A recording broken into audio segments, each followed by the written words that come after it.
마태복음 2장인데요. 보통 이제 성탄절 때 반드시 한 번은 우리가 이 내용을 언급하고 지나가는 부분입니다. 한마디로 말하면은 동방 박사가 이 땅에 메시아가 탄생한 별을 보고 예루살렘에 경배하러 왔다가 헤롯을 만나고 거기서 예수님을 발견하지 못하고 베들레헴까지 가서 예수님을 경배하는, 그러나 이제 헤롯이 동방 박사와의 그 이야기에서 자기도 이 땅의 왕으로 난 아기에게 경배하고자 했지만은 꿈에 하나님께서 그 동방 박사들이 헤롯과 만나지 못하게 해서 헤롯이 자기가 속은 줄 알고 2살 이래 아이들을 죽이는, 그래서 예수님께서는 애굽으로 피신 갔다가 다시 유대로 돌아왔지만 갈릴리로 올라가는 이런 내용들. 그러니까 예수님 탄생에서부터 막 이제 탄생에서부터 한 2살 정도의 그 어린 시절을 보여주는 아주 성경에 나타난 예수님의 어린 시절이라고보다 아기 유아 시절이죠. 유아 시절을 보여주는 그런 내용입니다. 우리가 성경을 보면은 예수님의 어린 시절에 대한 기록이 거의 없습니다. 사실은 12살 때에 이제 회당에 올라갔던 그런 기록, 그리고 태어나자마자 그냥 성탄절과 관련된 그런 기사들이 있을 뿐입니다. 이제 오늘 마태복음 2장 성탄절은 아직 아니지만은 우리가 순서에 따라서 한번 보겠습니다. 자, 2장 1절 헤롯 왕 때에 예수께서 유대 베들레헴에서 나심에, 자 여기서 헤롯은 이제 우리가 성경을 보면은 이 헤롯이라는 인물이 나타나는데 이 헤롯은 우리가 보통 이제 구분해서 말하는데 대헤롯이다 이렇게 말합니다. 대헤롯은 헤롯 밑에 소헤롯이 있다는 말이죠.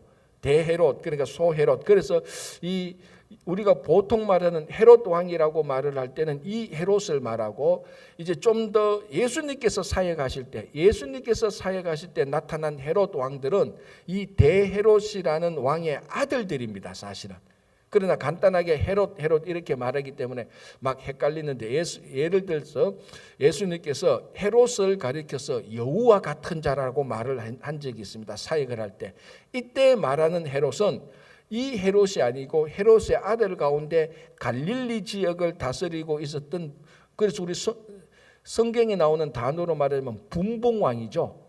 나누어서 통치하는 왕이라고 해서 분봉왕 가운데 갈릴리 지역을 다스리는 헤롯 안디바 또는 헤롯 안티바스를 가리켜서 예수님께서 사역할 때 저 여우 같은 헤롯을 주의하라라고 말을 했습니다. 그러니까 예수님께서 탄생하실 때에 헤롯 왕은 헤롯 아버지 헤롯 왕이고, 예수님께서 사역하실 때는 그 아버지의 아들들이 이제 세 지역을 나누게 됩니다. 갈릴리 지역은 헤롯 안티바스 또는 헤롯 안티바, 그리고 그 밑에 사마리아와 유대 지역은 누가 다스리는가 하면 헤롯 아켈라오가 다스립니다. 자, 22절 한번 보시기 바랍니다. 2장 22절. 그러나 아켈라오가 그의 아버지 헤롯을 이어 유대의 임금됨을 듣고, 맞죠? 이제 제가 설명한 부분입니다. 이 아켈라오. 그래서 보통 정식으로 헤롯 아켈라오인데, 이 아켈라오가 자기 아버지의 대를 이어서 사마리아와 유대 지역을 다스리고 있었습니다. 그래서 예수님께서 원래 이쪽으로 애굽으로 피신 갔다가 요 지역으로 올라그랬는데, 아켈라오가 3명의 분봉왕 가운데 가장 잔인하고 폭정을 했던 사람입니다. 그래서 꿈에 지신이 나타나서 이 아켈라오가 다스리는 지역에 있지 말고 갈릴리 지역으로 올려보냅니다. 이제 그 갈릴리 지역에 나사렛이라는 동네가 있는 거죠. 그래서 갈릴리 지역으로 올라갔는데, 이때 갈릴리 지역은 헤롯 안티바가 이제 나중에 다스리게 되는 바로 그런 그 지역이 되는 겁니다. 그래서 아켈라오가 있는 유대 지역에서 갈릴리 지역으로 올라가서 나사렛이라는 곳에서 이제 예수님께서 어린 시절을 보내게 되는 바로 이런 내용들이 나옵니다. 그래서 이 2장 1절에 헤롯 왕 때에 예수님께서 이 땅에 탄생하시는데, 그때 이제 대헤롯, 요때 이제 예수님께서 유대 베들레헴에 탄생하는 겁니다. 자, 2장 1절 다시 볼게요. 헤롯 왕 때에 예수께서 유대 베들레헴에서 나심에 동방으로부터 박사들이 예루살렘에 이르러 말하되, 자, 이 동방에서 온 박사들, 이제 가장 우리가 성탄절 때 항상 성탄 연극을 할 때 동방박사 그 내용을 많이 하죠. 그래서 동방박사 세 사람 그 페르시아 복장을 하고도 오기도 하는데, 이 여기서 말하는 박사는 요즘 우리가 대학을 졸업하고 대학교에 가서 PhD 이런 박사, 철학 박사, 의학 박사 이런 박사가 아니고 정확히 요즘 말로 하면 페르시아에서 온 점성가들, 그러니까 좀 우리 학문적으로 고상해서 말하면 천문학 박사하고 마찬가지인데, 이 사람들이 학문적으로 별을 연구하는 것은 아니고 좀 점성술 같은 그런 방법으로 별을 연구하는 사람들입니다. 그러니까 페르시아 바사 지역이죠. 이 지역에서 매일 별을 보는데 아주 자기 평생에 특이한 별, 아마 제 생각인데요, 그 전성에 의하면은 자기들 점성가들에게서 알려주는 전성에 의하면은 이런 별들이 나타나서는 세상을 구할 메시아가 나타났다고 자기들이 아마 알고 있었던 말 겁니다. 하나님께서 그런 점성가들이 사용하는 방법들을 이용하여서 메시아가 났다는 것을 알려주는 겁니다. 자, 그런데 이제 마태복음에서 예수님께서 탄생하셨다, 즉 메시아가 탄생하셨다라는 것을 가장 먼저 안 사람은 누구라고요? 페르시아에 있는, 바사에 있는 이 점성가들이었습니다. 이방인들이죠. 전형적인 이방인들이죠. 그리고 이 바사에 있는 바사의 점성가들이 예루살렘과 베들레헴에 와서 메시아가 탄생했다 그래도 사람들이 믿지를 않습니다. 정말 그래? 특별히 이제 헤롯 왕과 그 예루살렘에 있었던 사람들, 이 사람들은 메시아가 왔다 이런 것을 믿지 않고, 오늘 2절에 보면은 이렇게 말합니다. 유대인의 왕으로 나시니가 어디 계시냐. 그러니까 이 동방 박사들이 와서 예루살렘에 도착하게 됩니다. 왜 예루살렘에 왔을까요? 우리가 두 가지로 생각하는데요. 일단은 별이 아마 예루살렘으로 안내했을 것이고, 아니면은 진짜 여러분, 별이 안내한다는 것이 어떻게 보면 상당히 좀 애매해요. 하늘에 있는 별은 동쪽에 있는 사람도 보고 서쪽에 있는 사람도 볼 수 있습니다. 자, 예를 들어서 지금 우리가 교회 밖에 나가면 별이 있습니다. 밖에 우리 별을 보죠. 저기 맨하탄에 있는 사람도 이 별을 똑같이 보고, 저 뉴저지 남쪽에 있는 사람도 이 별을 똑같이 보고, 자기 생각에 저게 나를 인도하는 것 같다 생각하면은 나도 그렇게 생각하고 저 뉴저지 남쪽에 있는 사람도 그렇게 생각할 수가 있는 거야. 어쨌든 약간 좀 애매한 부분이 있는데, 이 동방 박사들이 그 별을 보고 이쪽 지역이 맞겠다 해서 온 지역이 바로 예루살렘이고, 아니면은 좀 헷갈렸다 할지라도 이 동방 박사들이 이 땅에 온 아기 예수를 이 땅에 온 새로운 왕으로 생각을 하고 있었다는 겁니다. 그러니까 당연히 어디로 가야 됩니까? 예루살렘으로 가야죠. 왜? 예루살렘이 왕이 있는 곳이니까. 그래서 예루살렘에 와서 헤롯 왕을 만나서 말합니다. 유대인으로 왕으로 나시니가 어디 있습니까? 어떻게 보면요, 이 바사의 점성가들이 참 눈치가 없어요. 생각이 없어요. 유대인으로 왕으로 오시니까 어디 있느냐, 이 질문을 지금 있는 기존의 왕에게 해서 덕볼 게 뭐가 있겠습니까? 그러니까 전혀 정치적인 사람이 아니에요. 제 같으면은, 야, 헤롯 왕 앞에 가서 유대인으로 온 왕이 어디 있냐 그러면 그 사람이 좋아하겠냐? 싫어할 거 아니야. 우리가 다른 사람한테 물어보고 헤롯 왕에 가서 묻고 싶거든 호칭을 다르게 바꾸어야 된다.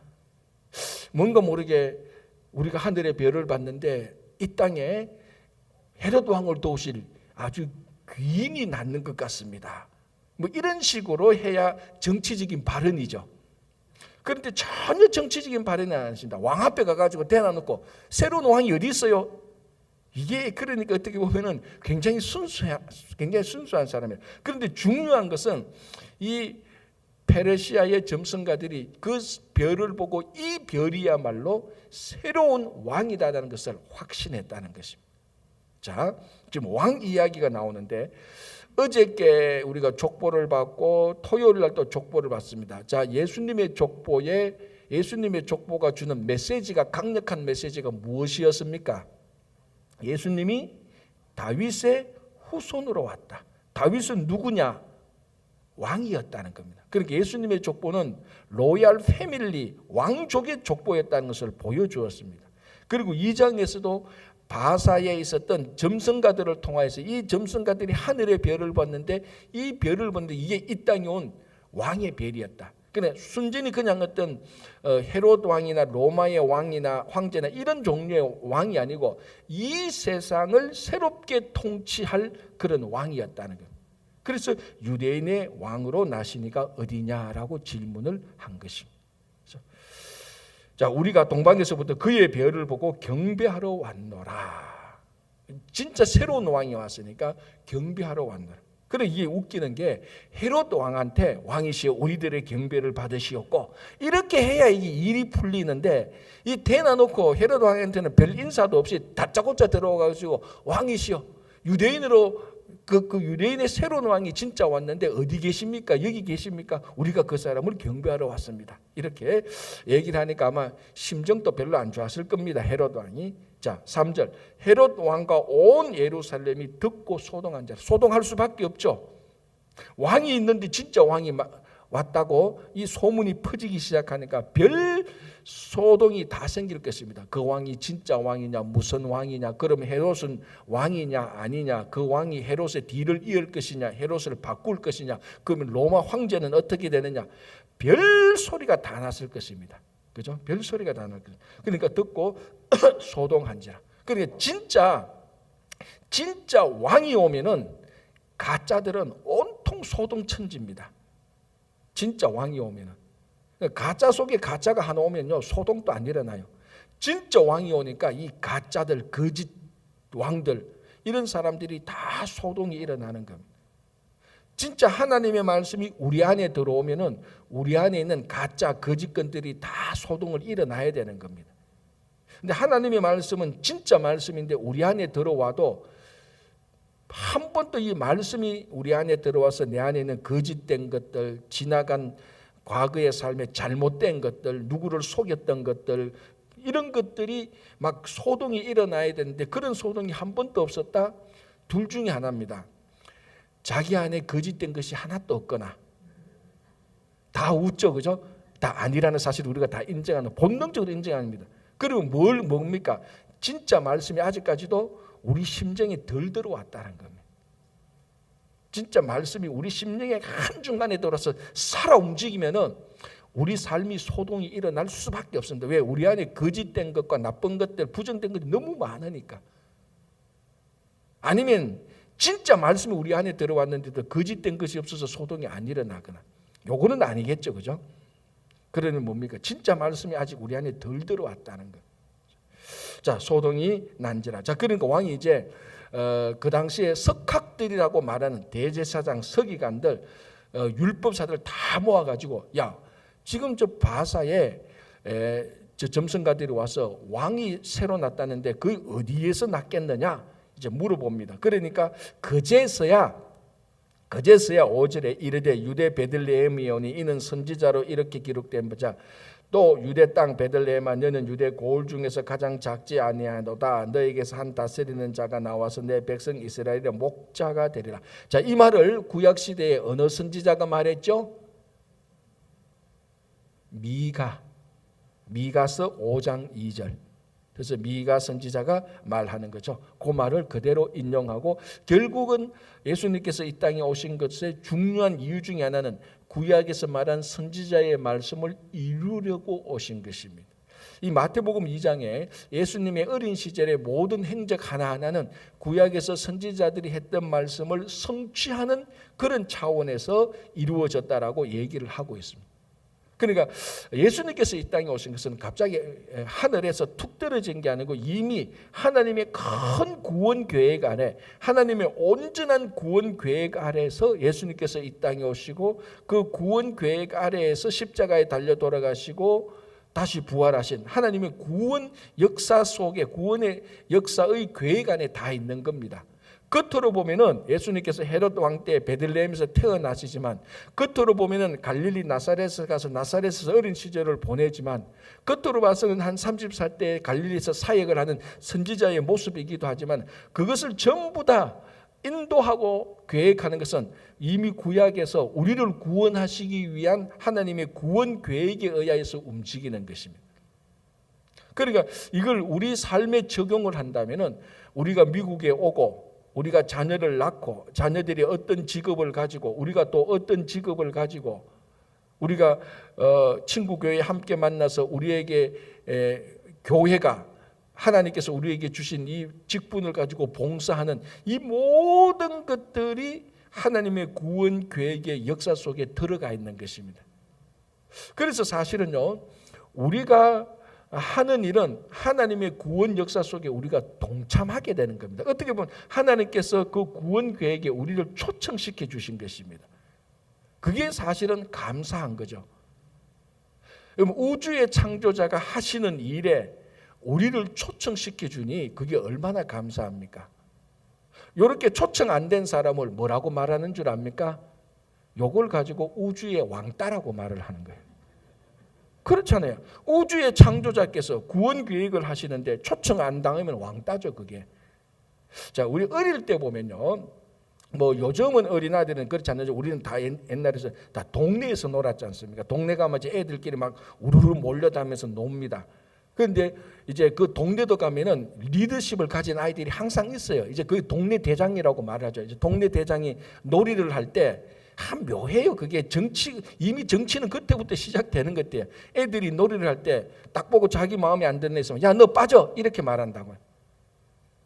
제가 살던 곳에서는 그랬어요. 야, 너 빠져. 그러면 왜냐하면 얘가 동네 대장이니까. 그럼 걔는 아무도 애가 어떤 놀이를 하는데 편을 안 짜는 거예요. 그러면 얘가 어떻게 됩니까? 왕따 되는 거예요. 근데 이 동네 대장이 야, 너 이리 와서 해. 너 우리 편해. 동네 대장이 너 우리 편해. 그러면 얼마나 감사한지 몰라요. 야, 내가 이 동네에 이 대장이 나를 자기 편으로 스카우트했다. 막 자부심이 생기는 거예요. 그런데 이거 보십시오. 하나님의 우주의 창조자 하나님의 구원 계획에 하나님께서 우리에게 초청했다니까요. 그게 얼마나 자부심이 있는 거 아닙니까? 이게 첫 번째는 아직 이런 감각이 없다면 하나님께서 우리를 초청했다는 것을 모를 수도 있고 아니면은 왕따 당했을 수도 있어요. 그건 비참한 거죠. 그러나 하나님께서 우리 모든 믿는 자들을 통하여서 하나님께서 하시는 일에 구원 계획에 우리를 동참시켜 주신 것은 확실합니다. 그러니까 여기에 대해서 감사하고 자부심이 생기는 거죠. 그래서 이 모든 것들이 하나님께서 선지자들을 통해서 이루려고 하신 것들을 지금 하고 있는 중이다. 이렇게 얘기를 하는 겁니다. 자, 8절 베들레헴으로 보내며 이르되 가서 아기에 대하여 자세히 알아보고 찾거든 내게 고하여 나도 가서 그에게 경배하게 하라. 그 옆에 갈로에 넣고 거짓말 이렇게 쓰면 됩니다. 거짓말이죠. 경배하려고 아기를 찾거든 내게 알려달라는 것이 아니고 이 점성가가 왕으로 났다고 생각하니까 아예 왕으로 났다고 생각하는 그런 아이들은 일찌감치 싹을 자르자 죽이고자 하는 그런 아주 악한 정치적 저의가 있었던 겁니다. 그죠? 경배할 생각이 없었던 거죠. 자, 그러니까 자 보세요. 9절 박사들이 왕의 말을 듣고 갈새 순진한 사람들이에요. 아까 제가 얘기했잖아요. 왕 앞에 가서 유대인의 왕으로 나시니까 어디 있습니까? 이런 아주 그 어떤 말을 잘하지 못하는 순진한 사람인데 헤롯이 가서 또 뭐라고 말합니까? 아기를 찾거든 내게 알려달라. 나도 경배하겠다. 여러분 생각을 해보십시오. 왕이 새로 태어났는데 진짜 왕이 그 아기 왕한테 가서 경배하겠습니까? 죽이는 거죠. 제가 생각해도 머리가 돌아가는데 저같이 전혀 그 세상 물정 모르는 사람이 생각해도 머리가 돌아가는데 이 동방박사들이 또 그 말을 듣고 예 알겠습니다. 제가 찾거든 제일 먼저 왕에게 제가 알려드리죠. 와서 우리 같이 경배합시다. 그러고 갔단 말이죠. 되게 순진해요. 어떻게 보면요. 자, 어쨌든 박사들이 왕의 말을 듣고 갈새 그런데 동방에서 보던 그 별이 갑자기 확 인도하는 것이 눈에 확 보입니다. 그래서 베들레헴으로 가는 거죠. 그래서 베들레헴으로 가서 10절에 그들이 별을 보고 매우 크게 기뻐하고 기뻐하더라. 11절 12절 아주 중요한 구절이죠. 집에 들어가 아기와 그의 어머니 마리아가 함께 있는 것을 보고 자, 이제 베들레헴에 들어가서 어떤 한 사관에 있는데 그 있을 곳이 없어서 말구유에 있는 거기 이제 거기에 갔습니다. 가 보니까 누가 딱 봤는데 누가 있습니까? 아기와 그의 어머니가 같이 있는 것을 보고 이상하게 요셉이 있었다는 것은 빼고 있어요. 기록에서 아마 요셉은 일하러 갔을 수도 있겠죠. 어쨌거나 마리아와 아기가 있는 것을 보고 그들에게 경배를 했습니다. 제가 틀린 말을 했죠? 아무도 못 알아듣죠. 그러니까 아기와 마리아가 있는 것을 보고 동방박사들이 그들에게 경배를 했습니다. 틀렸죠? 그들이 아니고 그들이 있는 것을 보았지만은 아기에게만 경배를 한 겁니다. 마리아는 제꼈습니다. 자, 보십시오. 집에 들어가 아기와 그의 어머니 마리아가 함께 있는 것을 보고 엎드려 아기께 경배하고, 그러니까 우리말로 하면 보니까 마리아와 아기가 있습니다. 동방박사들, 자, 우리 아기께 경배하니까 마리아, 자, 어머니는 미안하지만 옆에 좀 비켜 서십시오. 자, 우리가 그 메시아에게만 경배해야 됩니다. 비켜 서십시오. 그래서 메시아에게만 경배하는 거예요. 그래서 아기께 경배하고. 그래서 제보고 번역하라면 이렇게 하고 싶어요. 보고 엎드려 아기께만 경배하고, 이렇게 썼으면 더 좋을 것 같아요. 어쨌든 마리아는 동방박사들의 경배 대상이 아니었습니다. 왜? 메시아가 아니니까. 그래서 제가 이 본문을 할 때마다, 이 본문을 읽을 때마다 말합니다. 가톨릭은 이 본문의 말씀을 좀 더 묵상해야 되는 거예요. 성모, 물론 요즘은 성모 마리아가 메시아다 아니다라고 이렇게 계속해서 이제 얘기를 하지만 여전히 가톨릭에 가면은 성모 마리아에 대한 신성을 인정하고 있는 것을 부인할 수가 없습니다. 성모 마리아. 그래서 여전히 보면은 예수님에게 가는데 성모 마리아의 뭔가 모르게 어머니의 치맛바람을 이용해서 예수님에게 가려고 하는 그런 분위기가 있는 게 여전히 가톨릭이에요. 그게 가톨릭의 전통이니까.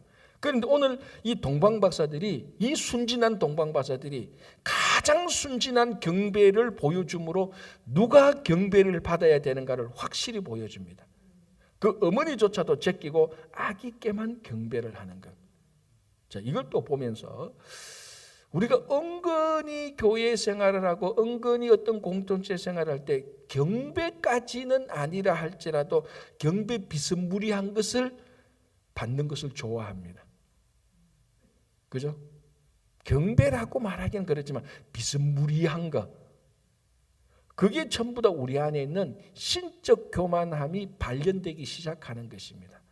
제가 아까 얘기했잖아요. 동네 가도요, 동네 대장만 해도요 경배의 대상이에요. 어린아들한테 걔가 와서 너 빠져 그러면요 빠져야 되는 거예요. 그러니까 이 인간의 본성 속에는 뭔가 모르게 경배받고자 하는 그런 인간의 그 타락한 본성이 있습니다. 진짜 경배받을 분은 예수 그리스도 외에는 없는 겁니다. 그죠? 자, 그래서 엎드려 경배합니다. 여러분 한번 보십시오. 이 동방 박사들이 사실은 동방의 현자들이라고 말을 합니다. 동방의 지혜자들입니다. 이제 그도 그럴 것이 하늘의 별을 보고 메시아의 별, 왕의 별이라는 것을 알아챌 정도면은 수도 없이 많은 연구와 그 동방 그 페르시아의 오래된 전통들을 공부하고 지혜를 많이 습득했을 사람들이 분명합니다. 이런 동방의 현자들이 와서 갓 태어난 아기를 보고 경배를 합니다. 어떻게 경배하죠? 엎드려 경배하는 거예요. 이 엎드린다는 말은 자기를 꺾는다는 말입니다. 자기를 꺾어서 아기 예수께 경배를 합니다. 그 갓 태어난 아기에게. 이게 진짜 경배하는 태도죠. 경배는 자기를 꺾어야 되는 것. 그래서 우리가 예배를 드리면서 하나님께 경배하게 나오면은 그 예배 드리기 전에 고집이 있고 자기 생각이 있던 것을 예배를 드리고 나오면서 자기 뜻을 다 꺾고 하나님의 뜻을 받고 나와야 되는 겁니다. 그게 예배입니다. 그게 예배. 그러면서 자꾸 성숙해지고 변화되고 예수님을 닮아가는 거죠. 그래서 예배를 제대로 드린다는 것이 우리 신앙생활의 근간을 이룬다는 게 바로 여기서 나오는 겁니다. 자기를 꺾으니까. 그렇죠? 자, 그리고 이제 보배합을 열어 황금과 유황과 몰약을 예물로 드리니라. 자, 황금은 왕의 상징입니다. 금은. 그래서 많은 나라의 많은 정통들이 왕이 입는 옷을 황금 옷으로 치장하는 겁니다. 그리고 유황, 이거는 제사장이 제사 드리는 향이죠. 그리고 몰약은 몇 가지 의미가 있는데, 첫 번째는 이게 이 몰약이 시신의 부패를 막는 데 사용하는 것이고, 이 몰약은 또 구약의 관유의 원재료가 되는 겁니다. 향기를 내는 것이죠. 그리고 또 이 몰약은 어떤 효과가 있는가? 이 몰약 가지고 또 진정제, 그러니까 뭐 우리 말하면 타이레놀, 이런 효과도 만들어내는 겁니다. 다양한 효과가 있는 거죠. 향기도 내고 시신의 부패도 만들고, 그리고 우리가 몸이 아플 때 몰약을 그래서 예수님께서 십자가에 달려 들어가서 몰약을 탄 포도주를 예수님에게 건네줍니다. 너무 힘드니까. 그런데 그걸 거절하는 거죠. 고통을 그대로 맞는 거죠. 자, 그래서 이 황금, 왕권, 제사장, 유황, 제사장권, 몰약을 볼 때는 이 세상을 향기롭게 하고, 이 세상을 부패를 방지하고, 고통을 줄여주는, 어떻게 보면 뭐 선지자가 하는 역할하고 비슷하다고 볼 수 있을 겁니다. 그죠? 그래서 이 동방 박사들이 아기 예수께 경배하러 올 때에 이렇게 우리처럼 가다가, 아이고 내가 선물 안 가져왔네, 야 저 슈퍼마켓 들어가서 야 배 한 박스 사오너라, 이렇게 해서 이렇게 준비한 선물이 아니라는 겁니다. 이 땅에 오신 분이 메시아고 왕이니까 거기에 합당한 선물을 가지고 오는 거예요. 그래서 A가 B에게 선물을 주는데, B가 어떤 사람인가를 알려고 하면은 A가 B에게 주는 선물을 보면 압니다. 최소한 A는 B를 어떻게 생각하고 있느냐를 아는 것은 A가 B에게 주는 선물을 보면 아는 겁니다. 자, 예를 들어서 여러분들이 한 7살, 8살짜리 아이에게 크리스마스 선물을 줄 때 어떤 걸 줍니까? 주로 장난감을 주죠. 왜? 아이니까. 아직까지도 제가 크리스마스 선물 주는 걸 수도 없이 많이 봤는데, 어른들이 6살, 7살짜리 아이에게 청소기 선물 주는 사람은 본 적이 없어요. 그렇죠? 왜? 아기는 청소하는 아이가 아니니까 청소기를 안 줍니다. 그런데 가정주부에게는 좋은 청소기가 나오면은 좋은 청소기 사서, 야, 이 청소기 참 좋은데 되게 편해, 청소가 잘 돼, 가정주부한테 주면 가정주부는 아멘 하고 받죠. 왜? 자기한테는 청소기가 맞는 선물입니다. 그래서 선물을 보면은 내가 누구냐를 알 수가 있어요. 그래서 가끔 어떤 사람은 선물을 받을 때 기분 나빠하는 사람들이 있습니다. 네가 나를 이 정도밖에 못 알아주느냐, 야 쓰레기통에 던져라, 이런 사람들도 가끔 있는 거죠. 그러니까 선물하고 자기의 정체성이 안 맞을 때 선물을 갖다 버리는 겁니다. 자, 오늘 동방 박사들이 3가지 선물을 예수님에게 드렸습니다. 예수님에게 가장 퍼펙트한 선물이죠.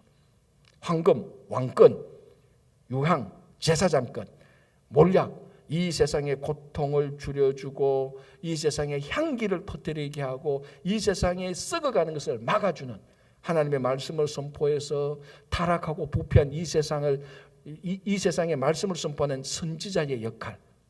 그러니까 선물을 가만히 보면은 예수님이 누군가 알 수 있는 겁니다. 그래서 이 동방 박사들이 이 마태복음에서는 가장 예수님이 오신 것을 잘 우리들에게 선포해 주고 있는 그런 사람들입니다. 그런데 이 사람들이 이방인이라는 겁니다. 그러니까 우습죠. 원래는 유대 베들레헴과 예루살렘에 있는 사람들이 메시아 오는 것을 가장 먼저 알고 가장 먼저 경배해야 되고 가장 먼저 선물을 준비해야 될 사람들인데, 그 사람들은 전혀 관심 없고, 누가복음에 보면 또 그렇잖아요. 예수님이 누울 곳조차도 없습니다. 누가복음. 그런데 저 멀리 페르시아에 있는 사람, 페르시아에서 베들레헴까지 이제 학자들이 그 지도를 보고 거리를 보니까 얼마를 여행해가 와야 되는 줄 압니까? 900마일. 안 놀라시네. 900마일 운전만 해도요, 이게 운전만 꼬박 해도, 이거 한번 생각해 보십시오. 우리가 70마일로 10시간 해도 700마일밖에 못 가요. 중간에 휴게소도 그러지 않고. 그러니까 이게 한 200마일 더 달려야 되는 한 14시간, 15시간을 쉬지 않고 여러분들이 타고 다니는 좋은 자동차로 15시간 정안을 가는 거리가 900마일이에요. 한 번도 쉬면 안 돼요.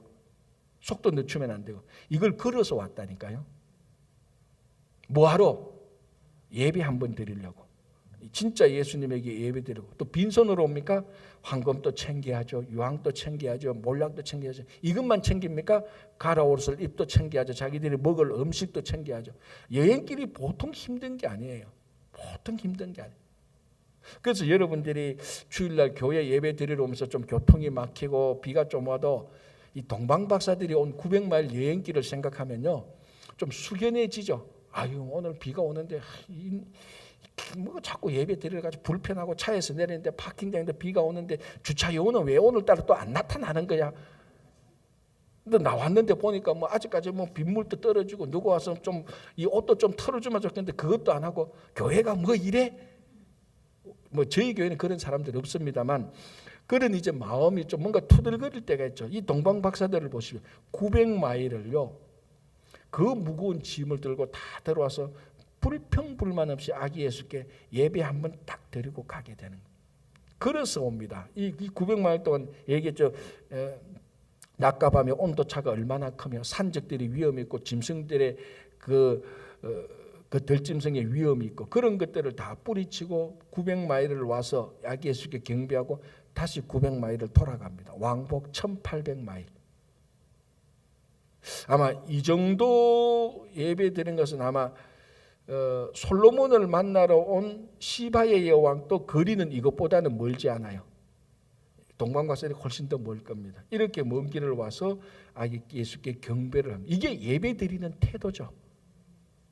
예배 드리는 태도, 준비하고 자기 뜻을 꺾고 예배의 대상이 누군가를 정확히 알고 예배의 대상 하나님을 만나러 오는 길이 아무리 험하고 멀고 힘들어도 불평 없이 오는 것. 그게 예배죠. 자, 이때에 12절 꿈에 헤로데에게로 돌아가지 말라. 왜 헤로데에게로 돌아가지 말라고 말합니까? 너희들이 헤롯한테 속았다. 너희들이 헤롯한테 가서 왕이 어딨냐고 물으면 너희들도 아마 거의 죽음을 면하지 못하고 이 어린 아기도 헤롯이 와서 죽일 것이다. 그걸 하나님이 아시니까 꿈에 나타나서 지시해서 다른 길로 보내는 겁니다. 그렇죠? 자, 이제 이런 일을 쭉 보고 그래서 예수님께서 자 14절 보시기 바랍니다. 요셉이 일어나 죄송합니다. 13절 볼게요. 동방박사들을 헤롯에게로 돌려보내지 않고 다시 꿈에 그 요셉에게 나타나서 13절 그들이 떠난 후에 수의 사자가 요셉에게 현몽하여 이르되 헤롯이 아기를 찾아 죽이려 하니 일어나 아기와 그의 어머니를 데리고 애굽으로 피하여 내가 너에게 이르기까지 거기 있으라 하시니 요셉이 일어나서 밤에 아기와 그의 어머니를 데리고 애굽으로 떠나가. 자, 이 요셉의 특징이 뭡니까? 순종인데 어떻게 순종합니까? 적각 순종입니다. 그 꿈에 그 얘기를 듣고 14절 요셉이 일어나 밤에 아기와 그의 어머니를 데리고 웬만하면 밤에 안 가죠. 웬만하면 내일 아침에 오늘 밤에 준비하고 내일 아침에 하는데 요셉은 딱 듣자마자 바로 적각 순종하는 것들을 우리가 볼 수 있고요. 자, 여기서 또 하나 특징은요.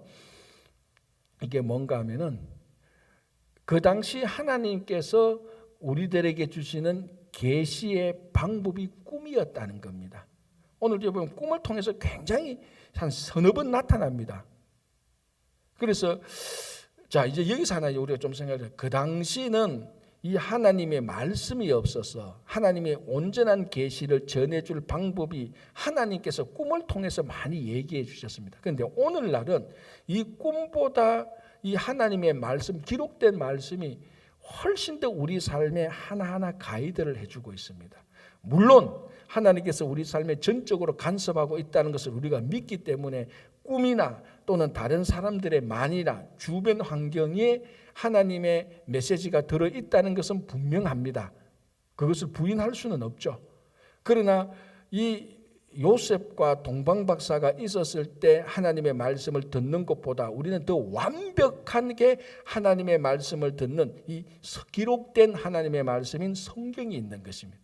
그래서 이제 진짜 가끔 어떤 분들은 성경보다 꿈의 계시를 훨씬 더 신기하게, 훨씬 더 권위 있게 생각하는데 참 조심하셔야 됩니다. 지금 우리들에게 주어진 하나님의 계시가 하나님의 말씀을 능가할 것은 아무것도 없습니다. 이때는 하나님의 말씀이 기록된 하나님의 말씀이 없었기 때문에 하나님께서 꿈을 통해서 인도하고 가이드를 했지만 오늘날은 이 기록된 말씀이 우리들에게 삶에 다 우리에게 인도하고 말씀합니다. 그래서 디모데서에 뭐라고 합니까? 주의 말씀은 우리의 교훈하기에 적당하다라고 말하셨습니다. 그래서 오늘은 그런 것을 보면서 이 꿈에 많은 계시가 나타났지만은 우리는 꿈보다는 더 훨씬 더 완벽한 하나님의 계시를 보면서 우리가 어떻게 살아야 되는지 무엇을 해야 되는지를 우리가 잘 알도록 하겠습니다. 그래서 2장 요 중간 부분에 그 중요한 것들이 많은데 내일 좀 더 우리가 살펴보도록 하고 오늘은 여기까지만 우리가 좀 마치도록 하겠습니다. 이 동방박사의 경배함, 우리 삶에 우리가 이런 경배를 드릴 수 있는 여러분들 되시기를 간절히 바랍니다. 기도하겠습니다. 하나님 감사합니다. 이제 우리가 창세기로부터 시작한 말씀이 이제 신약으로 와서 마태복음 1장, 오늘 마태복음 2장을 함께 보게 됩니다. 예수님께서 이 땅에 오셨을 때 그 페르시아에 있었던 동방박사들이 메시아가 이 땅에 오심을 알고 진짜 새로운 왕의 통치가 시작된 것을 알고 900마일을 여행 와서 아기 예수께 경배하는 것을 봅니다. 주님, 우리가 정말 이런 귀한 경배의 삶이 될 수 있도록 도와주시고 우리가 예배를 통하여서 우리 삶을 꺾고 온전히 하나님의 뜻에 합당한 삶이 될 수 있도록 인도하여 주시옵소서. 주님, 오늘도 여러 가지 기도 제목들이 있습니다. 특별히 우리 가운데 이창근 집사님, 김명환 장로님 연약한 육신 가운데 있습니다. 그러나 그들의 육신은 연약하지만 그들의 믿음은 더욱더 견고하게 해주시고 그들이 견고한 믿음 위에서 소망을 가지고 기도할 때 하나님께서 확실하게 응답하여 주시옵소서. 저희들도 함께 믿음으로 기도하오니 그들을 회복시켜 주시고 낫게 해주셔서 다시 우리와 예배드리고 많은 섬김과 봉사의 삶을 이어나갈 수 있도록 도와주시옵소서. 그 외에도 여러 환우들이 있습니다. 또 마음에 상처와 아픔이 있는 분들도 있습니다. 주님께서 동일하게 치유하여 주시고 회복시켜 주시고 낫게 하여 주시옵소서.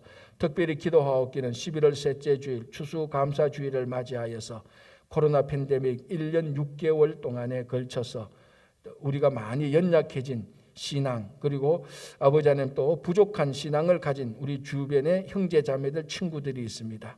아버지 하나님, 마땅히 이제는 하나님께 나와 예배 드려야 할 그 자리를 비우고 있는 우리 형제 자매들을 초청하여서 함께 하나님께 예배 드릴 수 있는 친구 초청 잔치가 될 수 있도록 도와주시고 이를 위해서 기도하고 있는 모든 기도자들의 기도를 들어서 응답하여 주시옵소서. 주님, 우리 자녀들 함께 해주시고 우리 어린 자녀들에게 믿음과 말씀과 또 아버지 하나님 견고한 믿음과 학업에 있는 자들에게는 지혜를 주셔서 또 다 성장한 자들에게는 그들의 가정과 미래를 잘 하나님께서 인도하여 주시기를 간절히 바라옵고 원합니다. 오늘도 이 시간에 이곳에서 또 영상을 보면서 가정에서 드리는 모든 기도 들어주실 것을 믿으며 예수님의 이름으로 기도합니다. 아멘.